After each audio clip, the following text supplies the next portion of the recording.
sucedió en un segundo. Nadie miraba, pero los datos estaban ahí. En el vacío gélido del espacio, a millones de kilómetros de la Tierra, un pulso, un patrón inusual detectado por la sonda Cassini en 2013. No era un error de calibración, no era ruido cósmico, era una señal proveniente de Encélado, una luna de Saturno cubierta de hielo que, según se creía, albergaba un océano global tan profundo como el océano Atlántico. Y en ese océano algo se estaba moviendo. Sucedió en un segundo. Nadie miraba, pero los datos estaban ahí. Los analistas del laboratorio de propulsión a chorro de la NASA, mientras revisaban los datos de radiación de plasma que Cassini recogía en el sistema de Saturno, notaron algo extraño. La sonda había estado mapeando la superficie de la Luna durante años, revelando un paisaje de grietas y fisuras que sugerían la presencia de agua salada bajo el hielo. Pero este pulso era diferente, un pico anómalo en la intensidad del plasma registrado a una frecuencia de 24 kHz, una frecuencia que por casualidad se encontraba dentro del rango de sensibilidad de uno de los instrumentos de la nave, el experimento de radiociencia. El equipo inicialmente lo atribuyó a un problema de interferencia, un simple error en el sistema. Se revisaron las líneas de base y se recalibraron los sensores, pero el pulso persistió. Se repitió con una precisión alarmante en varios ciclos orbitales. Los investigadores, encabezados por la astrobióloga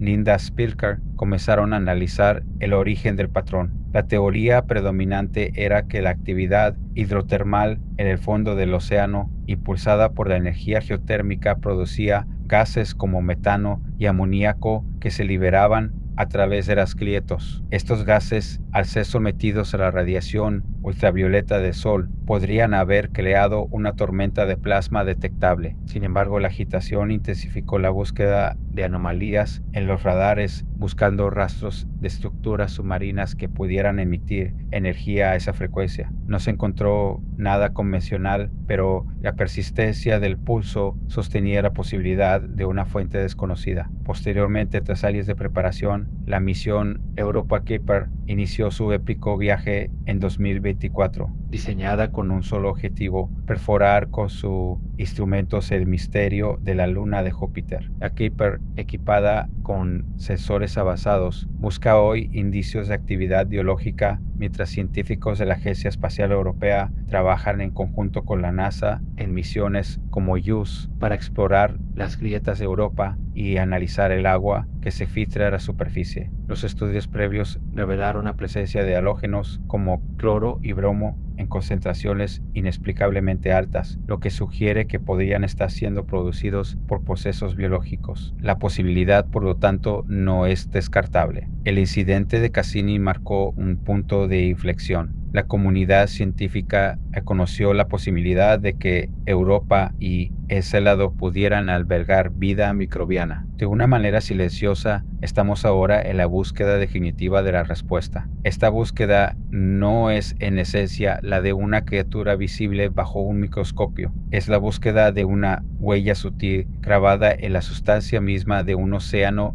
alienígena, un océano tan distinto a todo lo que conocemos que se asemeja a un motor a punto de estallar, un motor de vida alimentado por una energía fundamental que aún estamos intentando comprender. Consideremos Encélado. La luna de Saturno es un laboratorio geológico en miniatura. Las grietas que surcan su superficie son, según los modelos, las vías de escape de su océano interior. Imaginemos que este océano no es simplemente agua, sino una solución compleja, rica en minerales y compuestos orgánicos. Es una sopa cósmica donde las unidades básicas de la vida se encuentran e interconectan, influenciadas por la energía geotérmica que brota del corazón de la luna. La clave reside en la química. La sonda Galileo nos proporcionó los primeros fragmentos de la ecuación al detectar halógenos en niveles inusuales en Europa. La explicación estándar es que son producidos por procesos geológicos, pero aquí es donde los modelos fallan. La producción a esa escala requiere un catalizador, y lo más probable es que ese catalizador, en un entorno tan frío y oscuro, sea la vida misma. Microorganismos, si existen, podrían estar utilizando estos halógenos en sus procesos metabólicos. Es un indicador sutil pero persistente. Europa presenta un desafío mayor. Su superficie de hielo actúa como una barrera que protege el océano del contacto directo con el espacio, pero la esperanza reside en las grietas que conectan el interior con el exterior. El plan actual es escuchar el océano e interpretar las señales que emite. La mayor parte de este trabajo se basa en simulaciones que intentan replicar condiciones extremas, con profundidades estimadas de hasta 20 kilómetros y temperaturas en el núcleo de cientos de grados. La pregunta que obsesiona a los científicos es si esto es solo ruido o una interpretación errónea, pero los datos apuntan en una dirección. Recientemente, utilizando datos de alta resolución, se han identificado patrones sutiles en la reflectividad de Europa que no corresponden a ninguna característica geológica conocida. Se asemejan en su complejidad a las señales electromagnéticas emitidas por un sistema de comunicación biológico. Es como el susurro de una voz lejana, apenas perceptible, pero hasta ahí. El problema reside en las fluctuaciones magnéticas. Durante un periodo de 3 meses en 2009, se registró un incremento exponencial en la intensidad del campo magnético de Europa que no podía ser explicado por la interacción con Júpiter. Los modelos convencionales postularon una columna de agua salada conductora, una hipótesis acelerante, pero el patrón resultó imposible de ignorar. La intensidad no disminuyó, se mantuvo como un pico sostenido con una periodicidad rítmica que no podía ser atribuida a ninguna fuente externa. Una minoría de científicos sugiere una explicación radical. En las profundidades más oscuras existe una estructura de composición desconocida y propiedades magnéticas extraordinarias. Según los modelos de flujo magnético, estaríamos ante una estructura masiva de kilómetros de ancho. Algunos geólogos sugieren una formación mineral ultradensa, otros algo que simplemente no debería estar allí. Un objeto cuya firma física se acerca más a la del diamante que a la del agua salada. La naturaleza de esta estructura permanece en el misterio. Solo tenemos los datos que nos recuerdan que el universo es mucho más extraño de lo que imaginamos. El cosmos guarda sus secretos y a veces los revela en un susurro. Tras esta anomalía, la hipótesis de la estructura en Europa se convirtió en un foco de intensa especulación. Consideremos la posibilidad de la panspermia, la idea de que la vida se dispersó por el universo a través de mecanismos naturales. Si la formación de Europa se produjo bajo actividad volcánica, los chorros hidrotermales podrían haber actuado como un sistema de transporte para moléculas precursoras de la vida. Teóricamente, bajo las presiones adecuadas, estas moléculas podrían haber dado lugar a formas de vida microbiana. Pero incluso así, la pregunta persiste: ¿de dónde provienen estos precursores? Otra línea de pensamiento se centra en la biogénesis, la emergencia de la vida a partir de materia inorgánica de forma independiente. Si Europa o Encélado albergan océanos con condiciones químicas adecuadas, podrían ser laboratorios naturales donde la vida surgió aprovechando energías geotérmicas, tal como ocurrió en la Tierra primitiva, e incluso ha encontrado lugar en el debate la idea de la simulación. Si existiera una civilización capaz de simular universos, Europa sería el lugar perfecto para estudiar la evolución en entornos extremos. Pero más allá de la imaginación, si aceptamos la existencia de un multiverso infinito, la probabilidad de que la vida exista en estos mundos se acerca a la certeza. Es un cálculo frío, pero quizás más cercano a la verdad que cualquier otra cosa. La persistencia de esa señal detectada en Encélado no fue una coincidencia, fue un espejo que reflejaba una verdad incómoda que amenaza con expandir nuestro concepto de nosotros mismos. Durante milenios nos hemos creído el centro del universo, pero los datos, tan fríos como el hielo de Europa, nos obligan a reconsiderar esa narrativa. Si la vida ha prosperado en esas condiciones extremas, nuestra historia como especie se convierte en una simple nota al pie de página. Somos, en última instancia, un accidente biológico, un producto de eventos fortuitos en un escenario cósmico infinitamente más amplio.